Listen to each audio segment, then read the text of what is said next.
Good morning students, कैसे हैं आप। हम लोग पढ़ रहे थे ग्राफ, सीख रहे थे ग्राफ। तो ग्राफ में भी बहुत डिटेल्स में जाकर चर्चा नहीं कर रहे हैं, उतना कि जितना आपके लिए सफिशिएंट है या जितना आप फिजिक्स में यूज करके आप कंफर्ट कर सकते हो अपने आप की जर्नी को। मतलब आराम से स्केच कर सकते हो, इतना सीख जाओगे तो आइडिया मिल जाएगा आपको फंक्शन कैसा होगा, ग्राफ इसका कैसा होगा और क्या है ये, है ना। तो आज हम एक नए फंक्शन पे बात कर रहे हैं जिसका नाम है रेशनल फंक्शन। आज हम रेशनल फंक्शन के ग्राफ्स को देखेंगे और बहुत सिंपल वे में। वैसे रेशनल फंक्शन काफी बड़े बड़े भी हो सकते हैं, बट हम सिंपल फंक्शन का देखेंगे कैसा बनता है ग्राफ। ठीक है, तो पेन पेपर ले लीजिएगा और एक बार थोड़ा हम जैसे एक दो क्वेश्चन करवा देते हैं, फिर दो चार ग्राफ आप खुद बनाया करिए, तब जाके चीजें बेहतर होंगी, है ना। उसे चेक किया करिए अच्छे से, कैसा ग्राफ कैसा बना है, ठीक है कि नहीं है। थोड़ा खुद का भी इफर्ट लगाया करिए, क्योंकि यहाँ हम ज़्यादा नहीं बता सकते, नहीं तो वीडियो काफ़ी बड़ा हो जाता है और हम प्रयास करते हैं कि छोटे वीडियो में ही हमारा कंप्लीट हो जाए, काम हो जाए, है ना। तो हम आज बात करेंगे रेशनल फंक्शन पे। तो हेडिंग है रेशनल फंक्शन।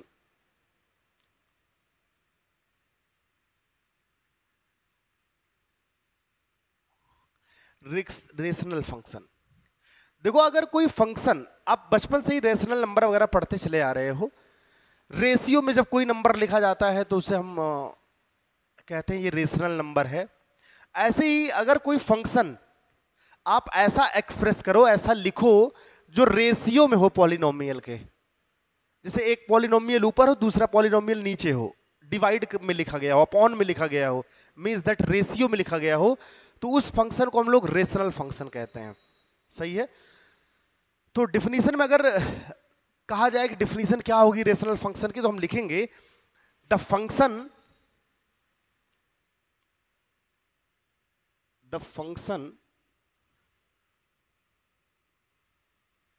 which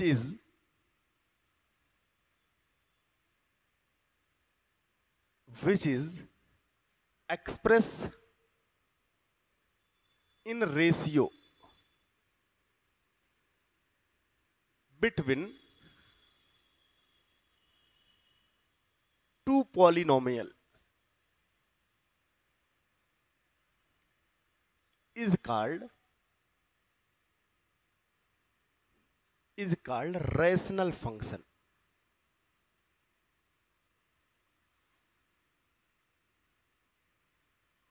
ऐसा फंक्शन जिसे आप रेशियो में एक्सप्रेस कर सकें। एग्जाम्पल सर बताइए जरा। देखो सिंपल सा लिखते हैं, जैसे तुम्हारे पास मान लो एक फंक्शन है, कोई एक एक्सप्रेशन है तुम्हारे पास पॉलिनोमियल का x+2, है ना। x+2 एक पॉलिनोमियल है भाई। इसके अपान में भी कोई एक और पॉलिनोमियल ले लो, x-3 ले लो, तो ये एक रेशनल फंक्शन होगा क्योंकि इस रेशियो में लिखा गया है ये पॉलिनोमियल को। या आप ऐसे भी लिख सकते हो, x² + 2 लिखा है यहां पे, यहां पर लिख सकते हो 2x³ - 1, ऐसा भी लिख सकते हो। या आप ऐसा लिख सकते हो x² + 5x + 2 अपान में x - 1, ऐसा भी लिख सकते हो। कई तरीके से राइट कर सकते हो एक्सप्रेशन को। तो ये फंक्शन जो है, ये फंक्शन जो है, इस टाइप के जो फंक्शन है वो रेशनल फंक्शन कहलाते हैं, है ना। तो रेशनल फंक्शन का ग्राफ कैसे बनता है और रेशनल फंक्शन का डोमेन कैसे लिखा जाता है, रेंज कैसे निकाला जाता है, इन सारी मुद्दों पर बात करेंगे हम।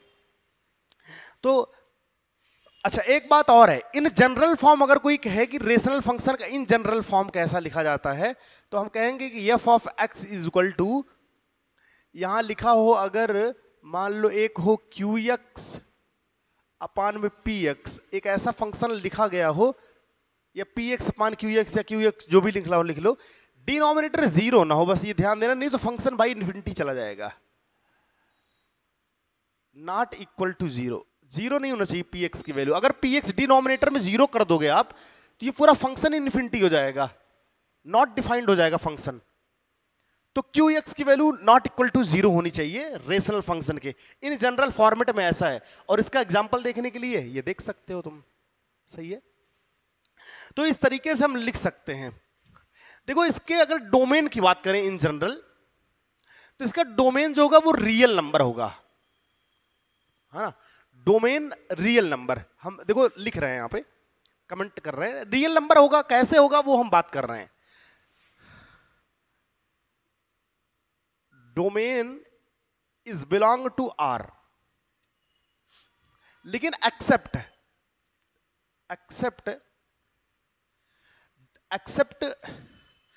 at which point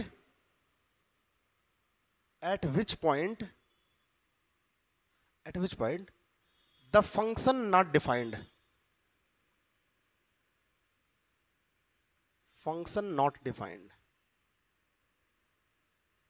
ऐसा पॉइंट जिसपे फंक्शन डिफाइंड ना हो, उस पॉइंट को डोमेन से बाहर रखते हैं हम सिंपली, है ना। उस पॉइंट को डोमेन में नहीं रखते हम। जैसे अच्छा डोमेन क्या है? डोमेन ये है कि हम क्या क्या वैल्यू डाल सकते हैं फंक्शन में, इनपुट क्या दे सकते हैं हम क्या क्या x की वैल्यू ले सकते हैं, चूज कर सकते हैं, इस फंक्शन में डाल सकते हैं, वो डोमेन कहलाता है, सिंपल सा। तो जैसे एग्जांपल के तौर पे यही उठा लेते हैं फंक्शन हम। मान लो तुम्हारे पास एक फंक्शन है f of x equal to x square plus 5x plus का 2 अपान में x माइनस 1, ये फंक्शन है तुम्हारा, ठीक है। अब तुम देखो, अगर suppose that if x equal to plus 1 ले लो तुम, तो देखो f of x equal to, यहां जो होगा होगा ही, x की वैल्यू रखोगे यहां पे, लेकिन हम दिखा रहे हैं तुम्हें कि x यहां रखोगे, 1 माइनस 1 ये 0 हो जाएगा, और 0 बटा समथिंग कुछ जो है वो इन्फिनिटी लैंड करेगा साहब। इन्फिनिटी लैंड करेगा मतलब भाई मेरे नॉट डिफाइंड हो जाएगा फंक्शन। तो हम डोमेन तो लिखेंगे इसका, लेकिन x इज इक्वल टू 1 वाले पॉइंट को छोड़ के, x इज इक्वल टू 1 इसका डोमेन नहीं होगा, हम ये कहना चाहते हैं। समझ में आ रहा है? क्योंकि इस पॉइंट पर फंक्शन नॉट डिफाइंड है। अच्छा तो बात आती सर ऐसा पॉइंट निकालेंगे कैसे हम? ऐसा पॉइंट निकालने के लिए denominator is equal to 0, simple सा। Denominator is equal to 0, denominator को 0 के इक्वल प्रूफ कर दो, 0 रख दो, जो x की वैल्यू आएगी वही हो जाएगी। सपोज दैट जैसे यहां डिनोमिनेटर कितना है, x माइनस 1 है, इज इक्वल टू 0, तो x बराबर कितना आ जाएगा 1, और देखो 1 ही तो आया था यहाँ पे। जैसे यहाँ x माइनस 3 है, अब यहाँ पर x minus 3 is equal to 0 put करोगे, 3 उधर जाएगा, तो x इज इक्वल टू क्या जाएगा 3। और सच में देख लो तुम, अगर इस x की जगह प्लस 3 रखोगे तो माइनस 3 और प्लस 3 कैंसिल हो जाएगा और इन्फिनिटी लैंड कर जाएगा फंक्शन, नॉट डिफाइंड हो जाएगा फंक्शन। तो डोमेन तो जो भी होगा रियल नंबर होगा, रेशनल फंक्शन का जो डोमेन होगा वो रियल नंबर होगा। बट ऐसे पॉइंट को छोड़ के जहां पे फंक्शन जो है इन्फिनिटी को चला जाता हो, ऐसे फंक्शन को छोड़ के, वैसे तुम माइनस इन्फिनिटी के प्लस इन्फिनिटी के बीच में कुछ भी डाल सकते हो, कोई दिक्कत है नहीं। तो कैसे लिखते हैं इसके डोमेन को? देखो डोमेन को कैसे लिखते हैं इसके भाई, प्लस इन्फिनिटी और माइनस इन्फिनिटी के बीच में कुछ भी डाल दो, कोई दिक्कत नहीं है फंक्शन में। लेकिन ऐसे पॉइंट को तो भाई संभाल कर रखना पड़ेगा जो है ना, जिसपे फंक्शन इन्फिनिटी हो जा रहा है। तो यहां इन्फिनिटी से वो पॉइंट जहां पर फंक्शन इन्फिनिटी जा रहा, नॉट डिफाइंड हो रहा है, वो पॉइंट मान लो 1 है, minus infinity comma 1 union of plus infinity comma 1 comma plus infinity, ऐसा लिखो 1 कामा प्लस इन्फिनिटी। इस तरीके से डोमेन लिखा जाएगा, है ना, समझ आ रहा होगा तुम्हें। 1 पर ये फंक्शन डिफाइंड नहीं है, ये वाला फंक्शन हमने एग्जांपल के तौर पे लिया था, ये 1 पे डिफाइंड नहीं है। इसको डोमेन इज इक्वल टू लिखेंगे माइनस इन्फिनिटी कामा 1 यूनियन 1 कामा इन्फिनिटी, मतलब 1 को छोड़ के, कुल मिला के ऐसे समझ लो, माइनस इन्फिनिटी से प्लस इन्फिनिटी के बीच में कुछ भी लो, लेकिन 1 को छोड़ दो भाई, ये डोमेन में नहीं रहेगा, नहीं तो फंक्शन आपका इन्फिनिटी चला जाएगा। तो इस तरीके से रेशनल फंक्शन राइट किए जाते हैं, लिखे जाते हैं, बनाए जाते हैं, और इस तरीके से जो है इनका वो निकाला जाता है, डोमेन निकाला जाता है रेशनल फंक्शन के। और भी निकाल सकते हो, जैसे ये है, या और भी कोई फंक्शन ले सकते हो। आप इतना एक बार नोट करिए, फिर हम करवाते हैं ना, ग्राफ बनवाते हैं एक दो। देखो जैसे मान लो तुम्हारे पास एक फंक्शन है f of x equal to, यहां है x स्क्वायर प्लस का x, ऐसा फंक्शन है, और नीचे आपको दिया है एक्स स्क्वायर प्लस का 4। अब आपको तो इसका डोमेन लिखना है, तो डोमेन भाई कुछ भी आप डोमेन तो यहां से ले सकते हो तुम, माइनस इन्फिनिटी से प्लस इन्फिनिटी के बीच कुछ भी ले सकते हो, ऐसी कोई दिक्कत वाली बात नहीं है। बट भाई आपको देखना पड़ेगा कि फंक्शन कहां पर नॉट डिफाइंड हो रहा है। उसको देखने के लिए हमने क्या बोला था तुमसे कि डिनोमिनेटर को 0 के इक्वल कर दो तुम रेशनल फंक्शन में। बस रेशनल फंक्शन में ही ऐसी बात कर रहे हैं हम। 0 हो गया तो x square is equal to 4 उधर जाएगा तो हो जाएगा माइनस का 4। अब ये हो जाएगा भाई x बराबर प्लस माइनस 4 का कितना होता है 2, माइनस साइन इसलिए आयोटा लिखना पड़ेगा तो इमेजिनरी नंबर आ जाएगा तुम्हारे पास। x equal to plus minus root 2 iota, इसका जो है वो पॉइंट होगा जहां पर ये फंक्शन नॉट डिफाइंड होगा। ऐसे और भी कोई फंक्शन लिख सकते हो, f of x equal to मान लो लिख दिया आपने एक्स क्यूब प्लस का 3x प्लस का 2 अपान में आपने लिख दिया मान लीजिए कि एक्स क्यूब माइनस का 27, ऐसा लिख दिया आपने। ऐसा लिख दिया तो भाई अच्छा इसका डोमेन फिर क्या लिखोगे कैसे तुम, डोमेन इज इक्वल टू हो जाएगा माइनस इन्फिनिटी टू, यहां लिख दोगे प्लस माइनस 2 आयोटा यूनियन फिर प्लस माइनस 2 आयोटा प्लस का इन्फिनिटी, यही होगा तुम्हारा डोमेन। ऐसे लिखा जाएगा यहां पे।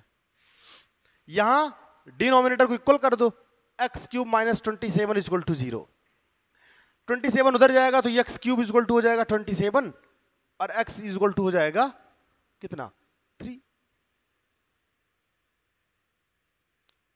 एक्स इक्वल टू 3 आ जाएगा। मतलब ये फंक्शन जो है x इक्वल टू 3 पर नॉट डिफाइंड है। कैसे 3, अगर x को 3 रखोगे x के स्थान पे तो 3 3 जा 9, 9 3 जा 27, 27 27 कैंसिल हो जाएगा, ये समथिंग अपॉन 0 इन्फिनिटी हो जाएगा, फंक्शन नॉट डिफाइंड हो जाएगा। तो इसलिए इसका डोमेन जो लिखा जाएगा वो लिखा जाएगा भाई, लिखा जाएगा minus infinity to 3 union minus 3 comma plus infinity, ऐसा लिखा जाएगा। ठीक है, तो अब हम कुछ और बात करते हैं फंक्शन। देखो फंक्शन क्या है, रेशनल फंक्शन भी पहले आपको देखना पड़ेगा कि इवन है कि ऑड है। 2-3 बातें आपको जाननी पड़ेंगी, फंक्शन इवन या और ऑड। पहले ये चेक करो कि फंक्शन इवन है या ऑड है।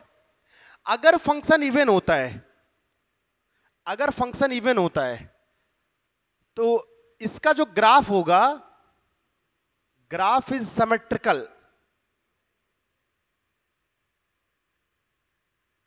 Symmetrical about y axis.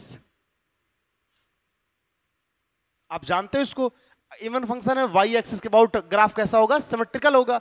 अगर ऑड फंक्शन है, अब इवन कैसे इवन चेक करोगे, कैसे ऑड चेक करोगे, इस पे हम वीडियो बना दिए हैं, आप प्रीवियस लेक्चर में जाओगे तो आपको मिलेगा वहां पे। ऑड फंक्शन है तो भाई उसका जो ग्राफ होगा वो ओरिजिन के अबाउट सिमेट्रिकल होगा, अबाउट ओरिजिन है ना, अबाउट ओरिजिन जो है ग्राफ क्या होगा, सिमेट्रिकल होगा। ठीक है, एक सिंपल सा फंक्शन लेते हैं, फिर उसके बाद हम बात करते हैं। अभी मुझे बात करना है इसमें एसिम्पटोट्स पे, लेकिन हम फंक्शन लेके ही बात करेंगे तो ज्यादा बेहतर तरीके से आपको समझ में आएगा। देखो तुम्हारे पास एक फंक्शन है f of x equal to 1/x, एक फंक्शन है f of x equal to 1/x, या आप इसे लिख सकते हो y is equal to 1/x।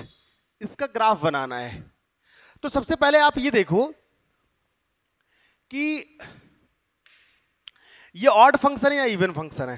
तो देखो अगर x की जगह माइनस एक्स डालोगे तो ये माइनस आ जाएगा, तो ये ऑड फंक्शन है। पहली एक बात तो ध्यान में दे लो तुम, ऑड फंक्शन है तो इसका जो ग्राफ होगा ओरिजिन के अबाउट सिमेट्रिक होगा। ठीक है, ये हो गई बातें। दूसरी बात है, अब हमें देखना है एसिम्पटोट्स।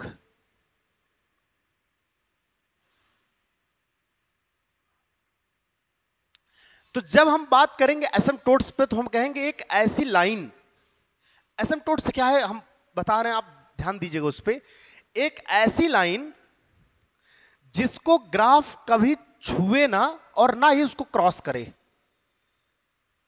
बिल्कुल उसके पास से गुजरे ग्राफ लेकिन उसको टच ना करे, ना तो उसको क्रॉस ही करे, ऐसे लाइन को हम लोग भाई मेरे कहते हैं एसिम्पटोट्स। दो एसिम्पटोट्स होते हैं, x इज इक्वल टू 0 पर आपको मिलता है वर्टिकल एसिम्पटोट्स। वर्टिकल मिलता है x इक्वल टू 0 पे वर्टिकल एसिम्पटोट।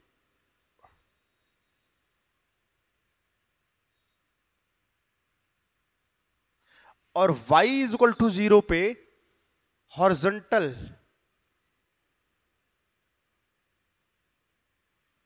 एसिम्पटोट्स।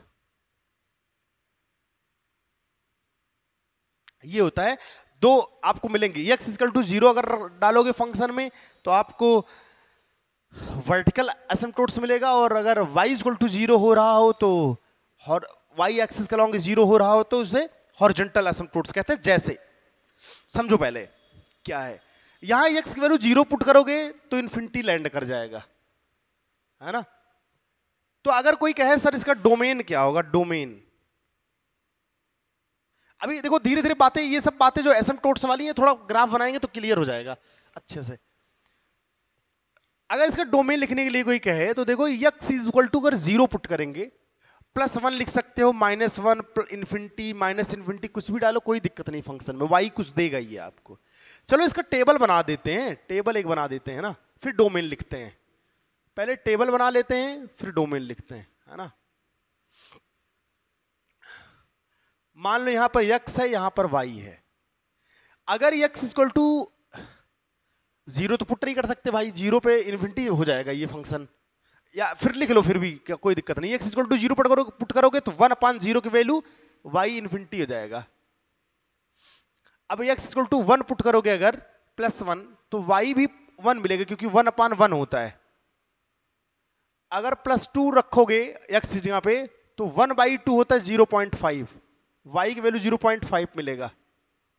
अगर 3 रखोगे आप यहां पे x की जगह पे तो 1/3 होगा, 3 3 9, 0.33 मिलेगा। मतलब देखो y की वैल्यू फंक्शन की, जैसे आप x की वैल्यू बढ़ाते जा रहे हैं, इंक्रीज कर रहे हैं, फंक्शन आपका डिक्रीज कर रहा है। एक बात है ये समझ लेना अच्छे से, फंक्शन आपका डिक्रीज कर रहा है। तो ठीक है, अगर आप देखो अगर माइनस वैल्यू पुट करो, जैसे मान लो -1 डाल दो आप फंक्शन में, -1 डालोगे तो 1/1 ही होता है, लेकिन -1 मिलेगा आपको। ऑड फंक्शन है वो भी वैसे भी माइनस देगा आपको। -2 रखोगे तो यही जो वैल्यू यहां आई थी वही यहां भी आएगी, लेकिन माइनस में आ जाएगी क्योंकि वो ऑड फंक्शन है ये। -3 रखोगे तो तुम्हें वही मिलेगा, माइनस का 0.33 मिलेगा आपको जो यहां मिला था। देखो एक बात बता दें, जैसे आप माइनस इन्फिनिटी डाल रहे हो तो यहां हो जाएगा 1/-इन्फिनिटी। ऐसा कुछ डायरेक्टली डिफाइन नहीं होता, नॉट डिफाइंड आप लिखा जाता है। कुछ डिफाइंड नहीं, ऐसे डायरेक्टली आप डिवाइड नहीं कर सकते, इसलिए माइनस इन्फिनिटी डालोगे तो ये 0 पे जाएगा फंक्शन। लेकिन 0 पे जाएगा मतलब कि 0 पे जाएगा लेकिन माइनस साइड से, तो ऐसे लिखा जा सकता है इसको, या सिर्फ 0 ही लिखोगे तो ज्यादा सही रहेगा। -0 तो जैसा कुछ होता नहीं, आप जानते हो, थोड़ा सिचुएशन थोड़ा ऑड, मतलब अजीब सा सिचुएशन है। 1/-इन्फिनिटी डिफाइन नहीं होता, नॉट डिफाइंड है, ऐसा कुछ होता नहीं है। बहरहाल अगर मिलता भी है तुम्हें, नॉर्मली लिमिट लगाने पे तुम्हें मिलता है तो 0 मिलता है, और माइनस साइड मतलब ऐसे समझो 0 मिलता कुल मिला के। और अगर +इन्फिनिटी डालोगे तो आपको 0 ही मिलेगा, कोई दिक्कत है नहीं। तो इन्फिनिटी माइनस इन्फिनिटी दोनों भी फंक्शन 0 हो जाएगा, ठीक है। तो देख लीजिए आप जरा सा ये प्रॉब्लम, आप इन्फिनिटी वाले रूल्स को याद रखिए कि -∞/∞ क्या होगा, 0/∞ क्या होगा, 1/∞ क्या होगा, क्योंकि इन्फिनिटी में बहुत सारे फंक्शन डिफाइंड नहीं होते हैं, और या तो लिमिट में ही यूज कर सकते हो बस, नॉर्मली इन जनरल आप डिवाइड नहीं कर सकते उनको, है ना, ये चीज है। तो कुछ ऐसा x y का टेबल तैयार कर लिए हैं, y इक्वल टू 1/x है, ग्राफ प्लॉट कर देते हैं 1/x का। अच्छा, इसे रेसिप्रोकल फंक्शन भी कहते हैं। एक बात और है, रेसिप्रोकल फंक्शन,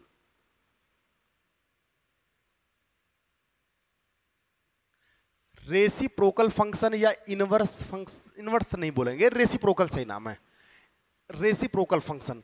अब इसका ग्राफ बनाएंगे तो यहां भाई x इज इक्वल टू 0 है, y इज इक्वल टू भी 0 है। यहां पे यहां पर 1 ले लेते हैं, थोड़ा दूर लेते हैं 1, है ना, यहां लेते हैं। x इक्वल टू 1 यहाँ लेते हैं, ऐसे यहाँ पर -1 लेते हैं, ऐसे यहाँ पर 1 लेते हैं माइनस का, और यहाँ पर भी ऐसे लेते हैं प्लस का 1। अब जब आप वैल्यू 2 रखते हो तो 2 थोड़ा आगे ले लेते हैं। जब आप वैल्यू 2 लेते हो तो x से 1 से छोटी वैल्यू आ जाती है, कुल मिला के यहां मान लेते हैं 0.5। जब x की वैल्यू 2 लेते हो 0.5 मिल जाता है। ऐसे ही x की वैल्यू अगर यहां पर आप -2 लेते हैं तो आपको y जो मिलेगा कुछ यहां मिलेगा माइनस का 0.5।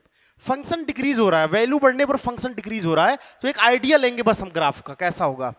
तो देखो +1 तो यहां है, ठीक है। अब +2 लोगे अगर तो आपको यहां मिलेगा फंक्शन, +3 लोगे तो फंक्शन यहां मिलेगा, आपको थोड़ा नीचे आएगा, और +3 लोगे यहां तो वैल्यू 0.33 नियर अबाउट यहां नीचे आ जाएगी।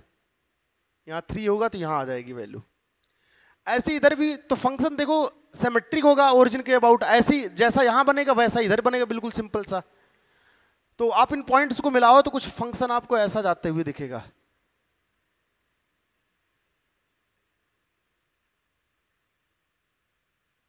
एक्स एक्सिस सही है।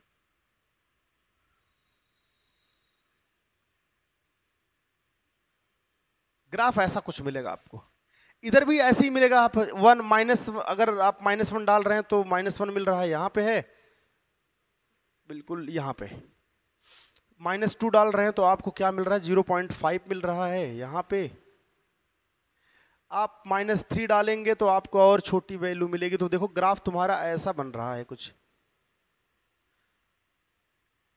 भाई ऐसा बन रहा है। तो ऐसे इधर बन रहा है तो इधर भी ऐसे ही बनेगा भाई, कुछ ऐसा बनता है ग्राफ। इस ग्राफ को रेक्टेंगुलर हाइपरबोला बोलते हैं, रेक्टेंगुलर हाइपरबोला।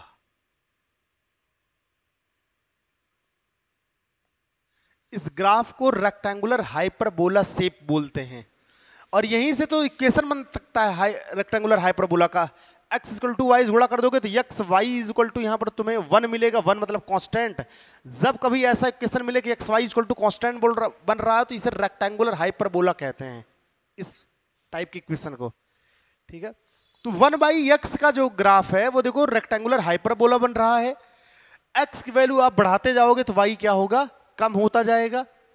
फिजिक्स में भी काफी यूज है इसका, जैसे पोटेंशियल, चार्ज की वजह से पोटेंशियल आर के साथ इनवर्सली प्रोपोर्शनल में होती है, इसलिए पोटेंशियल का ग्राफ भी कुछ ऐसा ही बनता है।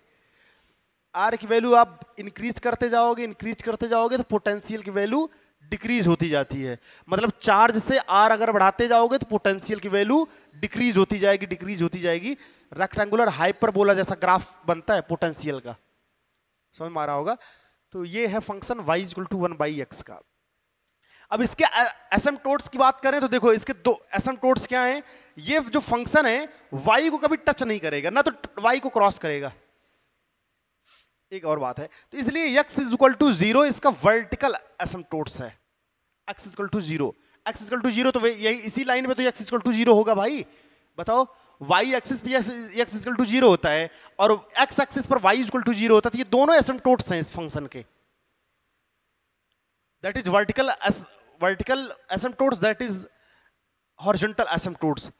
ये ग्राफ इस x एक्सिस को कभी ना तो क्रॉस करेगा ना तो कभी टच ही करेगा, सही बात है। इसलिए ये एसिम्पटोट्स कहलाता है। इसके जस्ट ओरिजिन के अबाउट देखो सिमेट्रिकल है। बना लीजिए, दूसरे ग्राफ पे चलते हैं हम। हाँ, एक और फंक्शन है हमारे पास, क्या है देखिएगा, f of x is equal to 1/x²। ये भी एक फंक्शन है सिंपल सा, इसको हम लिख सकते हैं y is equal to 1/x²। x² even function है तो पूरा ये इवन फंक्शन हो जाएगा। तो एक बात जो तुम्हें पता चलती है, इवन फंक्शन होगा, क्योंकि यहां x की जगह तुम माइनस नंबर डालोगे तो ये हमें माइनस कभी नहीं मिलेगा, हमेशा ये फंक्शन प्लस वैल्यू देगा तुम्हें, इसलिए इवन फंक्शन है। और इवन फंक्शन का आप जानते हो भाई ग्राफ कैसा होगा, सिमेट्रिकल होगा about y axis.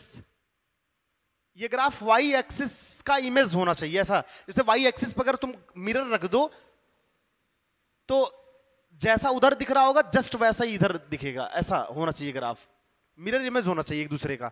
Symmetrical about y axis होगा। डोमेन देख लेते हैं भाई, इसका क्या होगा डोमेन। तो देखो यहां x इक्वल टू 0 नहीं लिख सकते, बाकी सब रखो, 1 रखो, 2 रखो, 3 रखो, -1 रखो, -2 रखो, इन्फिनिटी तक कुछ भी रखो, 0 नहीं रख सकते। 0 रखोगे तो फंक्शन इन्फिनिटी चला जाएगा, नॉट डिफाइंड हो जाएगा। तो यहां हम लिखेंगे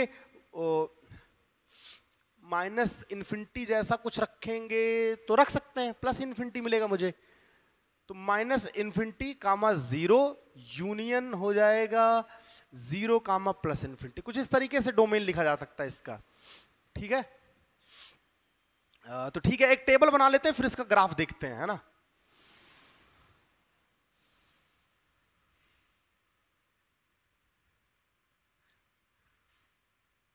अभी हम सिंपल फंक्शन पे बात कर रहे हैं। रेसिप्रोकल जो ये रेशनल फंक्शन है उसका जो है सिंपल फंक्शन, क्योंकि जो डिफिकल्ट पॉलिनोमियल्स के रेशियो हैं भाई उनमें बड़ी मशक्कत करनी पड़ेगी, बहुत डिफिकल्टीज हैं और अभी तुम उसको पढ़ नहीं सकते। अभी कुछ समय बाद हम उस पर चर्चा करेंगे अच्छे से। कुछ और एक दो फंक्शन के ग्राफ पढ़ो फिर वो अवेल हो जाओगे आप पढ़ने के लिए। जैसे भी हम बात कर रहे हैं वीडियो के लास्ट में क्या चीज है, तो जैसे यहां पर x लिख दो, यहां पर y लिख दो, x इक्वल टू 0 रखोगे तो y क्या हो जाएगा इन्फिनिटी, x 0 रखोगे तो 1/0 की वैल्यू इन्फिनिटी। x की जगह +1 रखोगे, रख सकते हो, कोई दिक्कत नहीं है। +1 1 का स्क्वायर 1 तो 1/1 1 हो जाएगा। +2 रख सकते हो, बिल्कुल रख सकते हो सर। तो 2 का स्क्वायर करोगे 4, 1/4 की वैल्यू होती है 0.25, ऐसा होता है, ठीक है। और ऐसे 3 रखोगे तो 1/3 करोगे, 3 3 जा 9, 1/9 तो 0.11 आ जाएगा। ऐसे ही -1 रखोगे तब भी तुम्हें +1 मिलेगा क्योंकि ये इवन फंक्शन है। -2 रखोगे तब भी आपको इवन वैल्यू मिलेगी, यही जो यहां मिला था। -3 रखोगे तभी आपको यही वैल्यू मिलेगी 0.11। और तो और कोई बात ही नहीं है, ठीक है, ठीक है। ऐसा होगा आपका टेबल। अब इसका ग्राफ बनाने के लिए चलते हैं, उसके बाद हम बात करते हैं।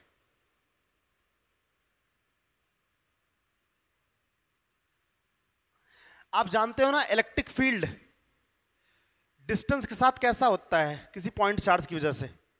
किसी पॉइंट चार्ज की वजह से जो इलेक्ट्रिक फील्ड होता है वो r² के इनवर्सली प्रोपोर्शनल होता है। तो यहां पर जो ग्राफ मिलता है वैसा ही ग्राफ यहां मिलने वाला है तुम्हें। अगर ये देखो यहां भी x की वैल्यू आप इंक्रीज कर रहे हो तो y डिक्रीज कर रहा है।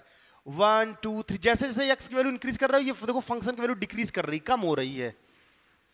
ऐसे किसी पॉइंट चार्ज से जब r की वैल्यू आप इंक्रीज करते हो तो इलेक्ट्रिक फील्ड क्या हो जाता है, डिक्रीज हो जाता है। ये है ना। तो ग्राफ भी क्या होगा, लार्ज वैल्यू पर ग्राफ डिक्रीज करना चाहिए, ये बात है, ठीक है।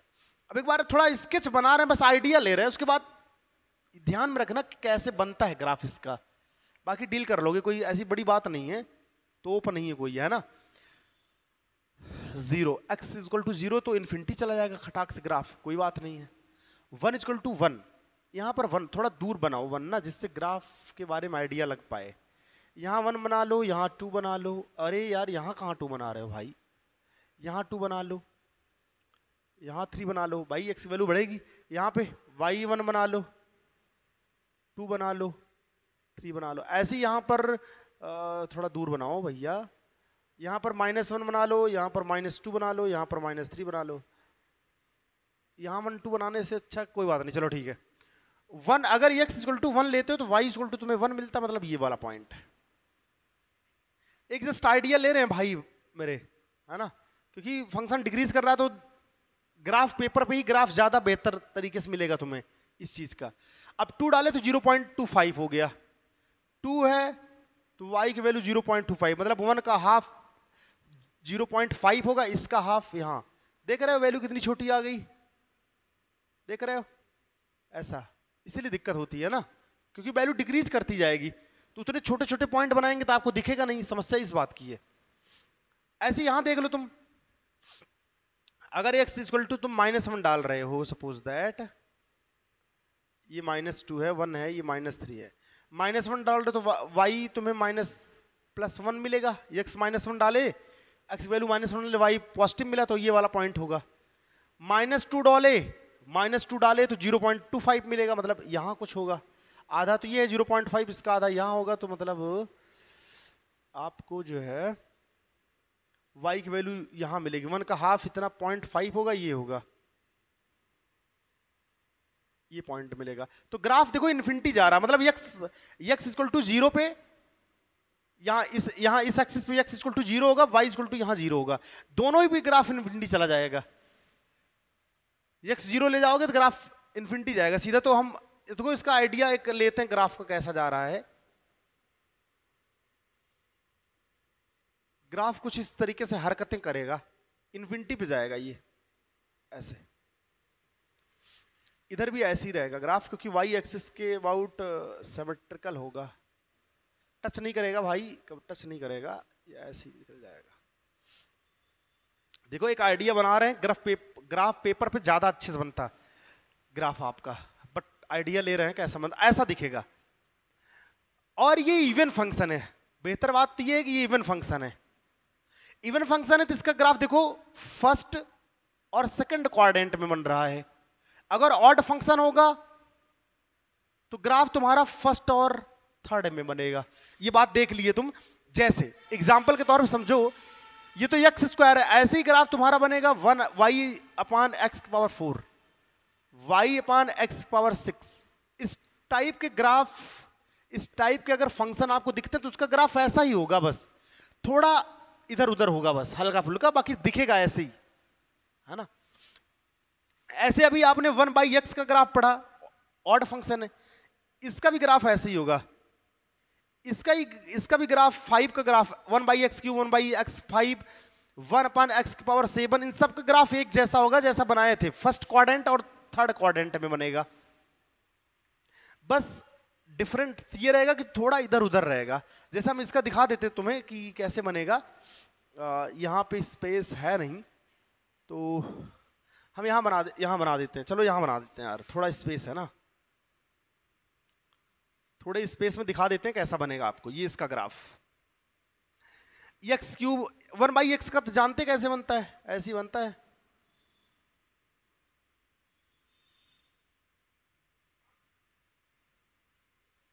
अभी बनाए ही थे। अब बात होती है 1/x³ का कैसे बनेगा। तो 1/x³ का भाई देखो 1/x³ का क्या होगा, तो कि थोड़ा फंक्शन इधर से चलेगा और धीरे धीरे आएगा, कट करेगा और फिर यहाँ अंदर आएगा। तो ये वाला ग्राफ 1/x है और ये ग्राफ 1/x³ है, लेकिन दिखेगा ऐसे ही ग्राफ